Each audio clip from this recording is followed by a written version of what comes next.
우리가 신앙생활을 하면서 가장 이해하기 어려운 질문 중 가운데 하나가 있습니다. 왜 하나님을 믿는데도 여전히 아플까? 왜 이렇게 기도하는데도 응답되지 않을까? 왜 하나님께 충성하는 사람에게도 고난이 있을까? 이 질문은 오늘을 살아가는 우리들만의 질문이 아닙니다. 성경 속 믿음의 사람들도 똑같은 질문을 가지고 살았습니다. 우리는 종종 믿음을 이렇게 생각합니다. 하나님을 잘 믿으면 건강해야 한다. 사업이 잘 되어야 한다. 가정도 평안해야 한다. 자녀들도 형통해야 한다. 기도하면 문제가 해결되어야 한다. 물론 하나님께서는 때로 우리의 기도를 들으시고 놀라운 기적으로 응답하십니다. 병을 고쳐주시기도 하시고 길을 열어주시기도 하십니다. 막힌 문제를 해결해 주시기도 하십니다. 그러나 성경을 자세히 읽어보면 하나님께서는 언제나 우리의 환경을 먼저 바꾸시는 분이 아니십니다. 때로는 환경을 그대로 두신 채 우리를 변화시키십니다. 오늘 본문이 바로 그런 말씀입니다. 오늘 본문의 주인공은 사도 바울입니다. 우리는 바울을 생각하면 위대한 사도를 떠올립니다. 신약 성경의 절반 가까이를 기록한 사람, 선교의 문을 연 사람, 수많은 교회를 세운 사람, 죽을 고비를 수없이 넘기면서도 복음을 포기하지 않았던 사람. 사람들은 바울을 영적인 거인이라고 말합니다. 그러나 하나님께서는 오늘 우리에게 바울의 강함이 아니라 그의 약함을 보여주십니다. 왜 하나님께서는 그의 능력보다 그의 눈물을 기록하셨을까요? 왜 그의 성공보다 그의 아픔을 기록하셨을까요? 그 이유는 아주 분명합니다. 하나님은 위대한 사람을 사용하시는 것이 아니라 하나님을 의지하는 사람을 사용하시기 때문입니다. 고린도후서는 바울이 가장 마음 아파하며 기록한 편지입니다. 고린도 교회는 바울이 직접 세운 교회였습니다. 그러나 시간이 지나면서 거짓 교사들이 들어왔습니다. 그들은 바울을 공격했습니다. 바울은 말은 잘하지만 외모는 볼품없다. 사도라면 왜 그렇게 자주 고난을 당하는가? 정말 하나님의 사람이라면 왜 그렇게 약한가? 그들은 능력을 자랑했고 화려한 언변을 자랑했고 세상의 기준으로 자신을 높였습니다. 그런데 바울은 정반대 길을 갑니다. 자신의 업적을 자랑하지 않습니다. 오히려 자신의 약함을 자랑합니다. 세상 사람들에게는 이해되지 않는 모습입니다. 하지만 바로 그것이 복음의 방식이었습니다. 십자가에도 세상은 실패라고 말했지만 하나님은 가장 위대한 승리로 바꾸셨기 때문입니다. 바울에게도 가시가 있었습니다. 고린도후서 12장 7절의 말씀 우리 함께 읽어보겠습니다. 여러 계시를 받은 것이 지극히 크므로 너무 자만하지 않게 하시려고 내 육체에 가시 곧 사탄의 사자를 주셨으니 이는 나를 쳐서 너무 자만하지 않게 하려 하심이라. 아멘. 이 한 절 안에는 우리가 쉽게 지나칠 수 있는 사실이 담겨 있습니다. 바울은 셋째 하늘을 본 사람이었습니다. 말로 표현할 수 없는 하나님의 영광을 경험했습니다. 그런데 하나님께서는 그 놀라운 영적 체험 뒤에 한 가지를 허락하셨습니다. 바로 가시였습니다.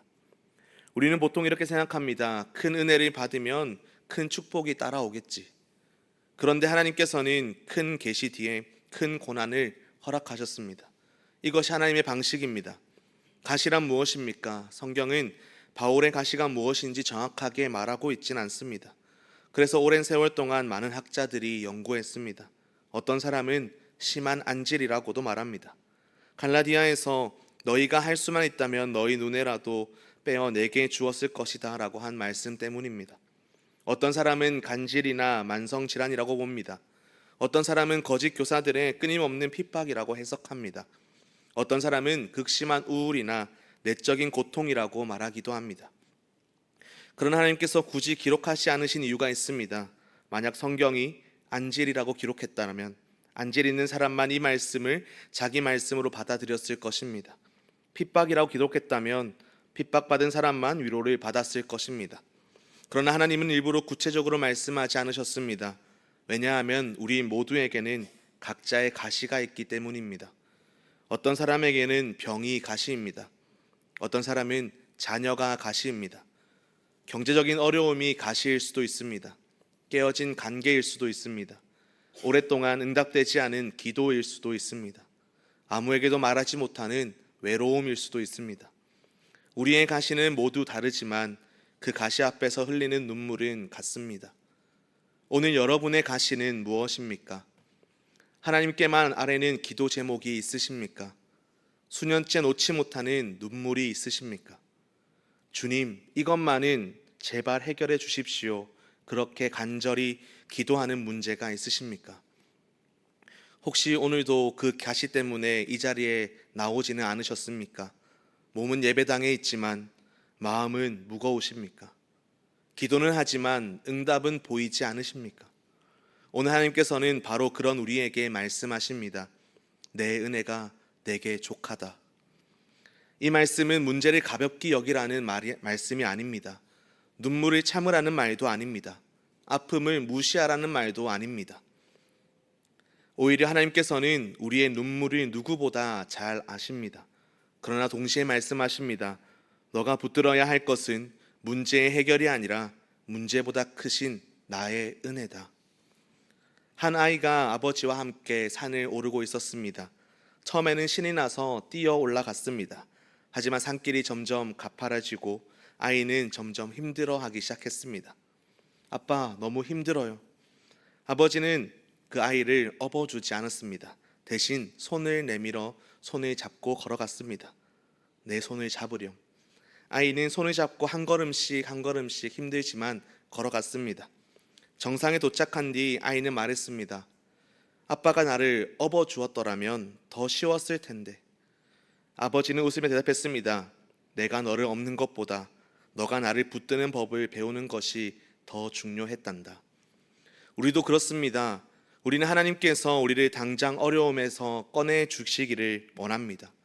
그러나 하나님께서는 때론 우리를 어려움 가운데 두신 채 하나님을 더 깊이 붙드는 믿음을 가르쳐 주십니다. 오늘 본문인 바로 그 은혜를 말합니다. 가시보다 큰 은혜, 문제보다 큰 하나님, 약함보다 강한 하나님의 능력입니다.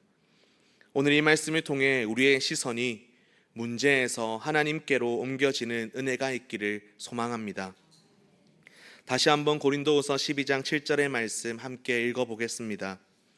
여러 계시를 받은 것이 지극히 크므로 너무 자만하지 않게 하시려고 내 육체의 가시 곧 사탄의 사자를 주셨으니 이는 나를 쳐서 너무 자만하지 않게 하려 하심이라. 아멘. 이 말씀을 읽으면서 가장 먼저 눈에 들어오는 단어가 있습니다. 가시입니다. 여기서 바울이 사용한 가시라는 단어는 단순히 손끝에 박히는 작은 가시를 말하는 것이 아닙니다. 당시에는 날카롭게 깎아 만든 말뚝, 창끝 또는 몸을 깊이 찌르는 뾰족한 나무 조각을 가리킬 때 사용되었습니다. 다시 말하면 바울이 말한 가시는 잠깐 따끔하고 지나가는 정도의 불편함이 아니었습니다. 매일 느껴지는 고통이었습니다. 사라지지 않는 아픔이었습니다. 평생 안고 살아야 하는 짐이었습니다. 이 표현을 통해 우리는 바울의 고통이 얼마나 현실적이고 지속적이었는지를 알 수 있습니다. 그런데 본문을 살펴보면 놀라운 표현이 있습니다. 바울은 이렇게 말합니다. 내가 내게 가시를 주셨으니. 여기에는 중요한 신학적 의미가 담겨 있습니다. 바울은 우연히 생겼다라고 말하지 않습니다. 가시가 재수가 없어서 생겼다고 말하지 않습니다. 운이 나빠서 생겼다고 말하지가 않습니다. 그는 하나님을 아는 사람이었습니다. 그래서 자신의 삶을 우연으로 해석하지 않았습니다. 모든 것이 하나님의 주권 아래에 있다는 사실을 믿었던 것입니다. 물론 본문은 동시에 그 가시를 사탄의 사자라고도 부릅니다. 이 표현 때문에 많은 사람들은 질문합니다.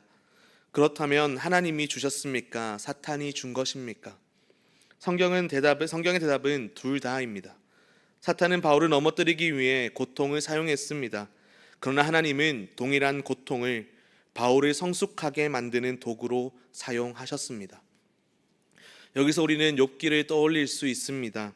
사탄은 욥을 무너뜨리려고 했습니다. 재산을 빼앗고 자녀를 잃게 하고 건강까지 무너뜨렸습니다. 그러나 그 모든 과정은 하나님의 허락 없이는 일어나지 않았습니다. 사탄은 파괴하려 했지만 하나님은 그 가정을 통해 욥을 더욱 깊은 믿음으로 이끄셨습니다. 우리의 삶도 마찬가지입니다. 같은 사건을 놓고도 사탄은 절망을 만들려고 하지만 하나님은 그 절망 속에서도 은혜를 이루어 가십니다. 십자가가 가장 대표적인 예입니다. 사탄은 예수님을 십자가에 못 박음으로 모든 것이 끝났다고 생각했습니다. 그러나 하나님은 바로 그 십자가를 인류 구원의 길로 바꾸셨습니다. 인간의 눈에는 패배였지만 하나님의 손에서는 가장 위대한 승리가 되었습니다. 그러므로 하나님의 자녀의 방식의 삶에는 우연한 고난이 없습니다. 이 말은 고난 자체가 선하다는 뜻은 아닙니다. 질병이 좋은 것도 아니고 눈물이 아름다운 뜻도 아닙니다. 그러나 하나님은 그 모든 것을 헛되게 두지 않으신다는 것입니다.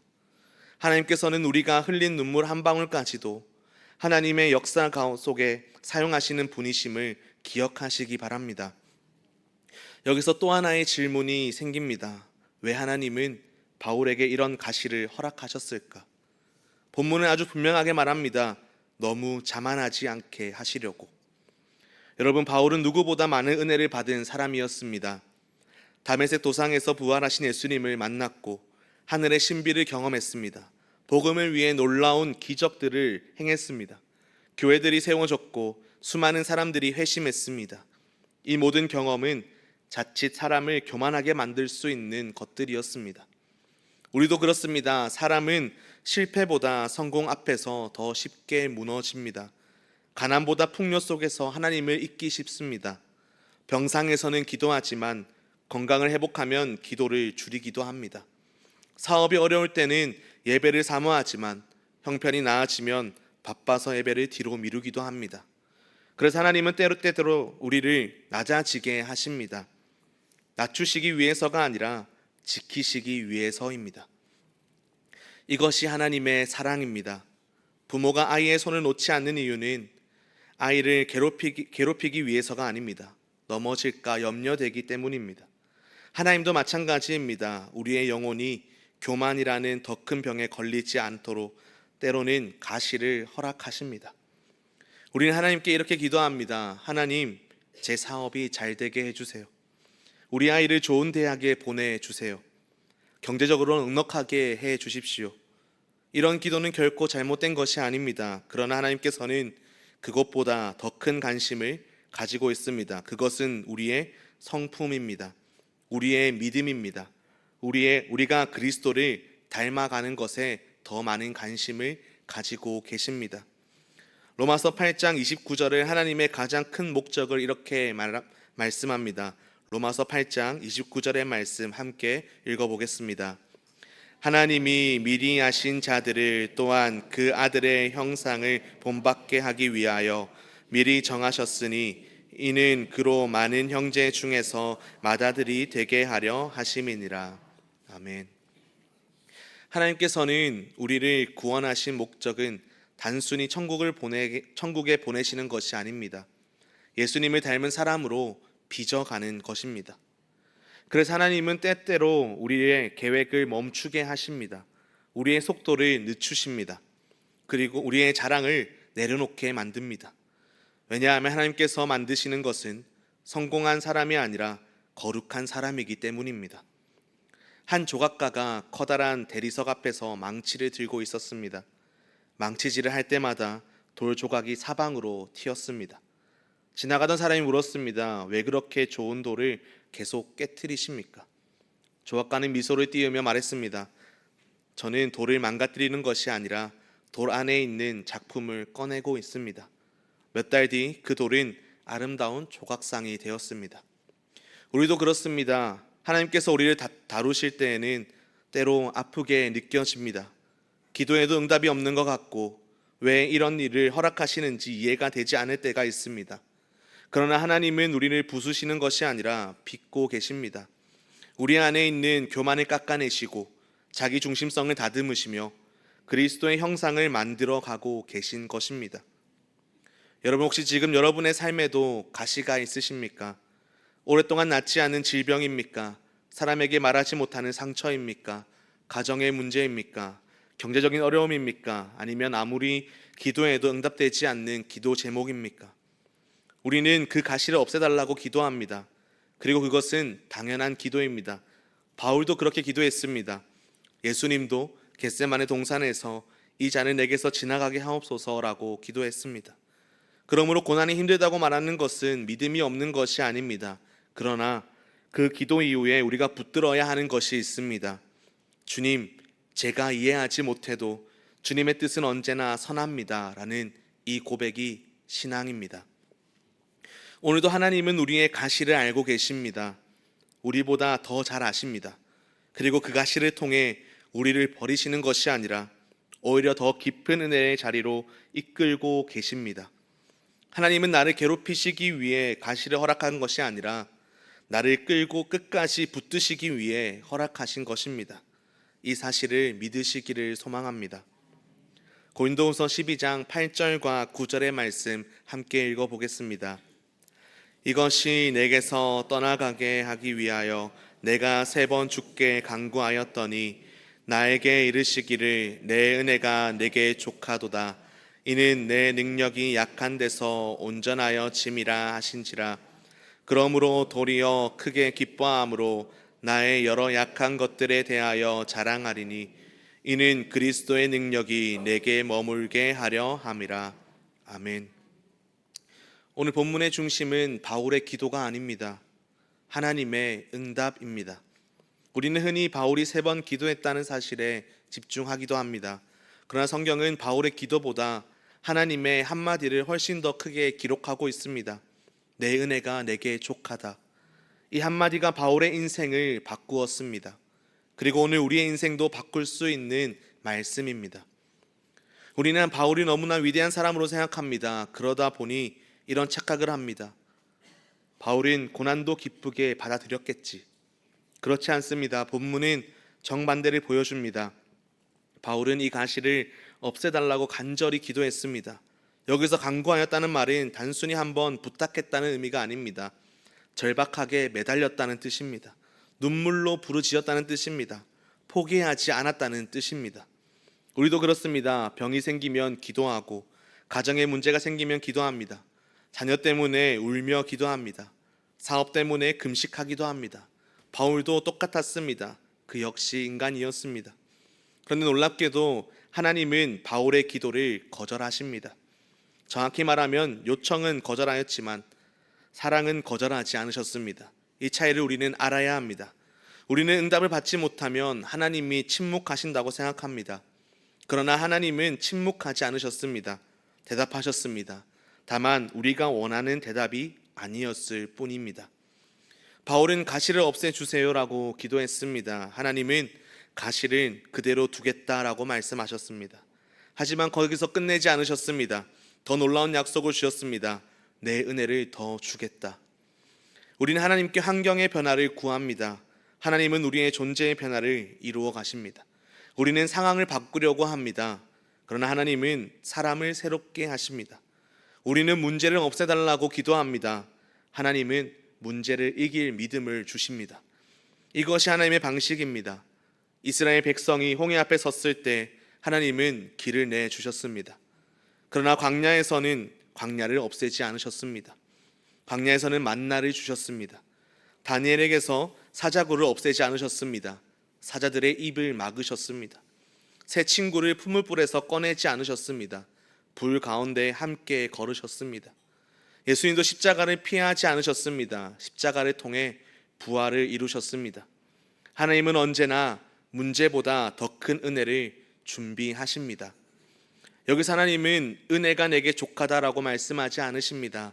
내 은혜가 내게 족하다라고 말씀하십니다. 여기서 이 한 글자가 중요합니다. 하나님의 은혜입니다. 세상이 줄 수 없는 은혜입니다. 사람이 대신 줄 수 없는 은혜입니다. 환경이 만들어내는 위로가 아닙니다. 하나님 자신에게서 흘러나오는 은혜입니다.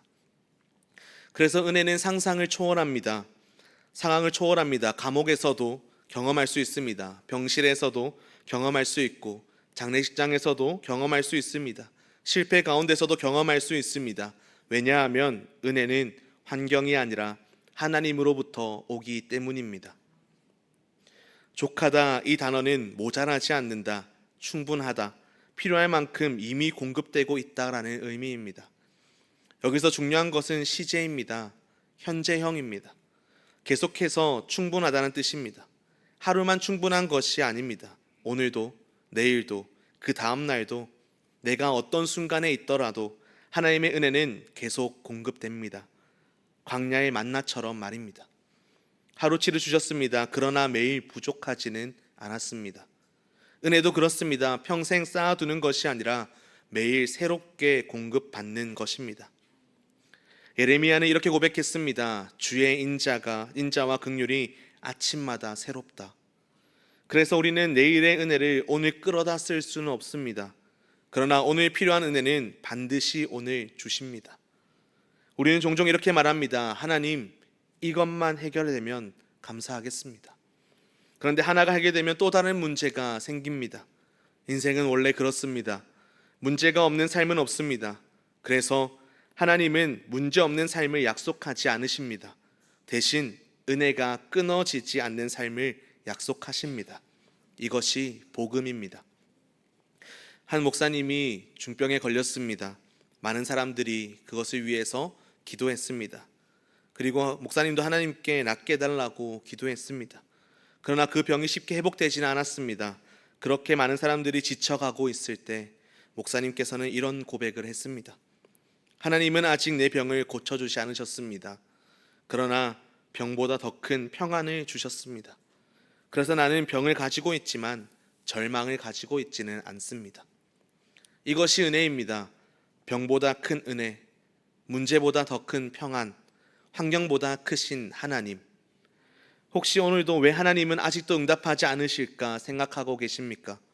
그 질문을 바꾸어 보시기 바랍니다. 하나님은 이 시간을 통해 내게 어떤 은혜를 주고 계실까?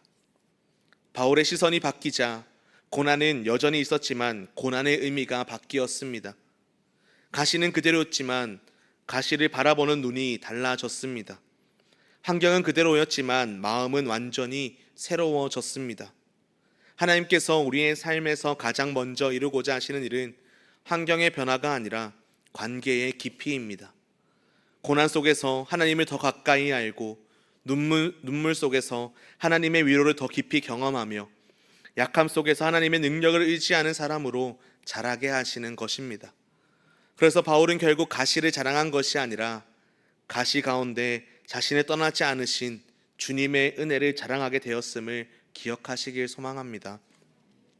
고린도후서 12장 9절 그러므로부터 10절까지 함께 읽어보겠습니다. 그러므로 도리어 크게 기뻐함으로 나의 여러 약한 것들에 대하여 자랑하리니 이는 그리스도의 능력이 내게 머물게 하려 함이라.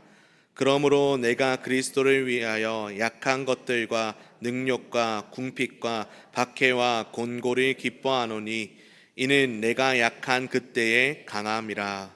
아멘. 이 말씀은 성경에서 가장 역설적인 말씀 가운데 하나입니다. 약할 때 강하다. 세상의 논리로는 이해되지 않습니다. 우리는 이렇게 배워왔습니다. 강해야 살아남는다. 많이 가져야 행복하다.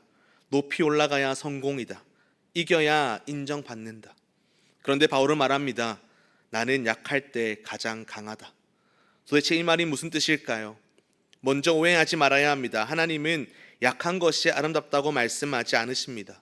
병이 좋은 것이 아닙니다. 가난이 복이라는 뜻도 아닙니다. 실패를 즐기라는 말씀도 아닙니다. 바울도 병이 좋다고 말하지 않았습니다. 박해가 즐겁다고 말하지 않았습니다. 그 역시 아팠습니다. 눈물이 있었습니다. 외로움이 있었습니다. 그런데도 기뻐했습니다. 왜일까요?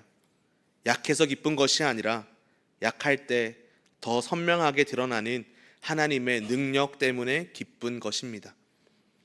여기서의 초점은 약함이 아니라 하나님의 능력입니다. 본문을 자세히 보면 바울이 이렇게 말합니다. 이는 그리스도의 능력이 내게 머물게 하려 함이라. 여기서 머물다라는 말은 아주 특별한 단어입니다. 지역하면 장막을 치다, 청막을 세우다라는 뜻입니다. 이 말을 들은 유대인들은 무엇이 떠올랐을까요? 광야에서의 성막입니다.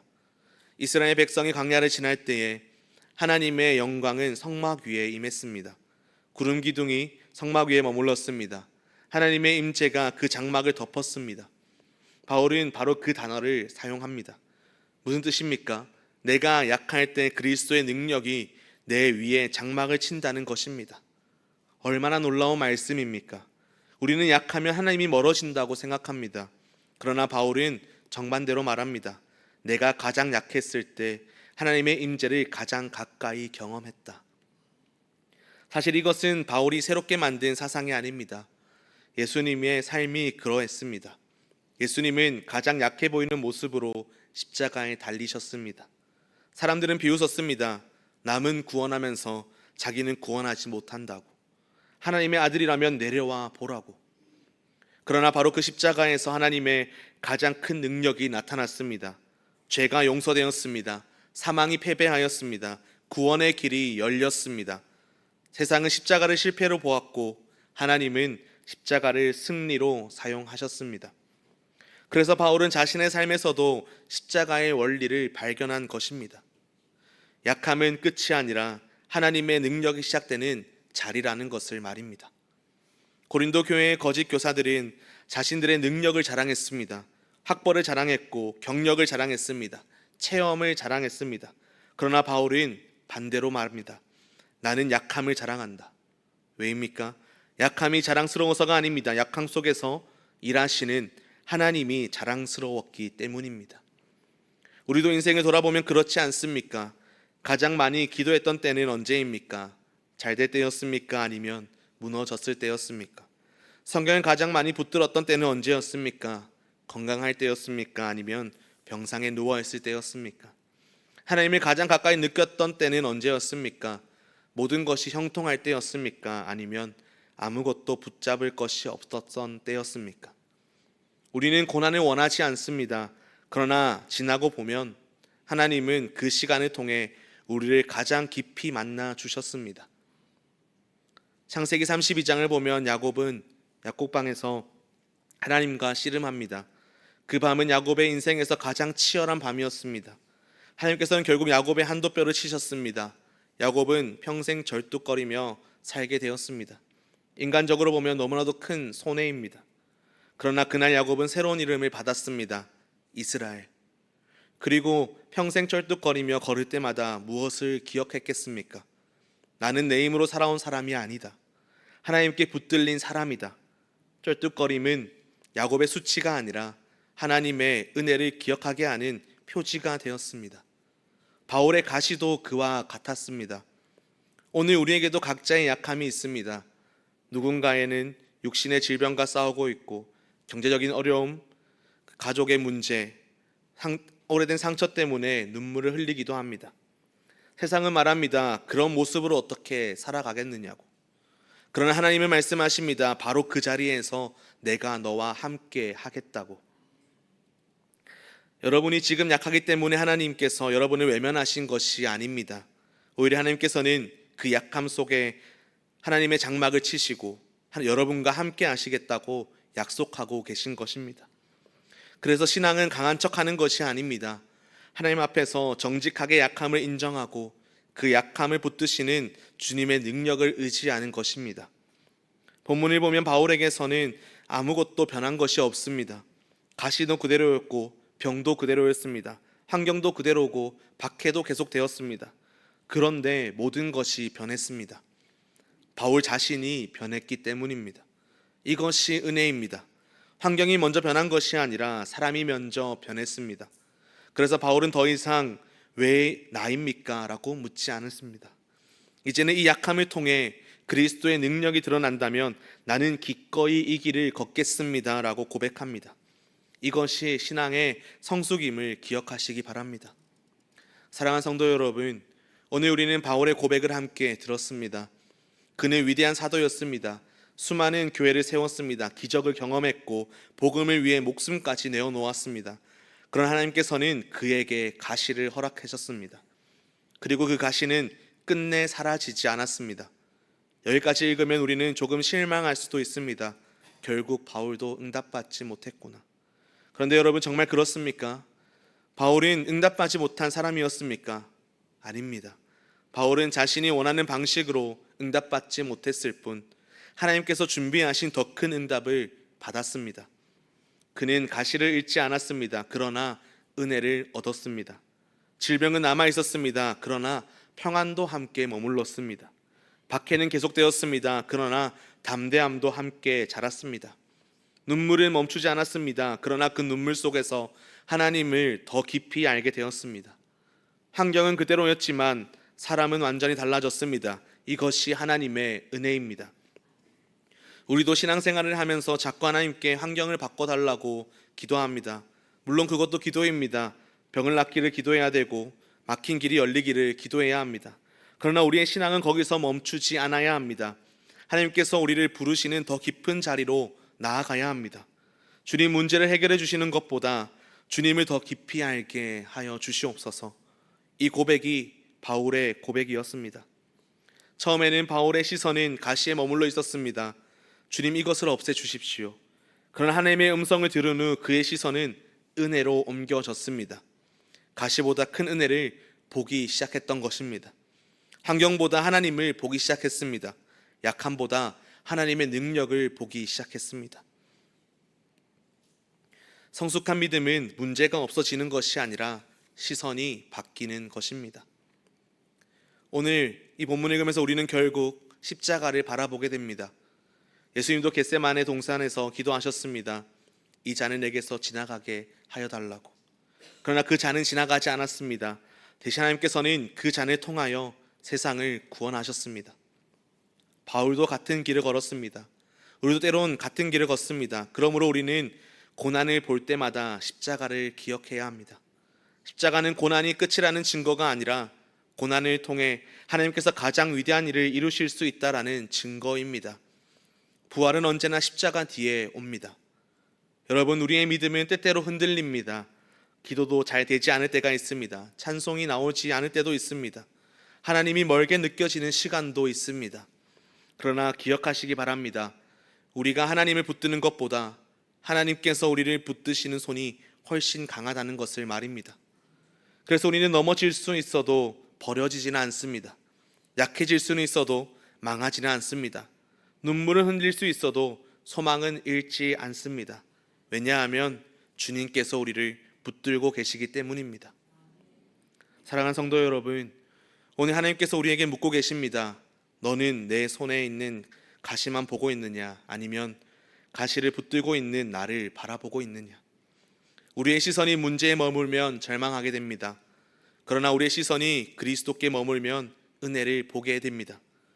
가시보다 크신 주님을 보시기 바랍니다. 약함보다 강하신 주님의 능력을 보시기 바랍니다. 고린도후서 12장에 나오는 바울의 고백이 지금을 살아가는 우리의 고백이 되기를 소망합니다. 우리의 시선이 하나님께서 날마다 새롭게 부어주시는 은혜에 머물러 언제나 하나님께 감사와 사랑의 고백을 하는 저와 여러분 모두가 되시기를 주님의 이름으로 축복합니다. 기도하겠습니다. 참 좋으신 하나님, 오늘도 저희를 이곳에 불러주시고 생명의 말씀을 듣게 하시니 감사드립니다. 오늘 바울을 통하여 들려주신 내 은혜가 내게 족하도다라는 주님의 음성을 우리 모두의 마음에 깊이 새기게 하여 주시옵소서. 주님, 우리는 늘 가시가 없어지기를 기도했습니다. 문제가 해결되기를 원했고 고통이 사라지기를 원했고 눈물이 멈추기를 원했습니다. 그러나 오늘 말씀을 통하여 주님께서는 문제보다 더 큰 은혜를 준비하고 계셨고 환경보다 먼저 우리의 믿음을 세워가시며 우리의 삶 속에서 그리스도의 형상을 이루어가고 계심을 깨닫게 하심에 감사드립니다. 하나님, 우리 각 사람에게는 말 못하는 가시가 있습니다. 오랫동안 낫지 않는 질병이 있고 가족을 위한 눈물의 기도가 있고 경제적인 어려움을 마음이 무거운 사람도 있고 자녀 때문에 밤마다 눈물을 흘리는 부모가 있으며 사람에게 말하지 못하는 상처와 외로움을 품고 살아가는 성도들이 있습니다.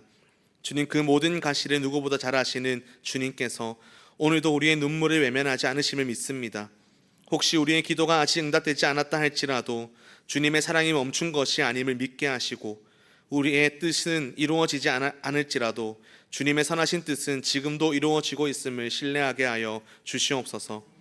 하나님, 우리의 시선을 바꾸어 주시옵소서. 가시만 바라보던 눈이 은혜를 바라보게 하시고 문제만 바라보던 마음이 문제보다 크신 하나님을 바라보게 하시며 약함만 바라보던 믿음이 약한 데서 온전하여지는 하나님의 능력을 바라보게 하여 주시옵소서.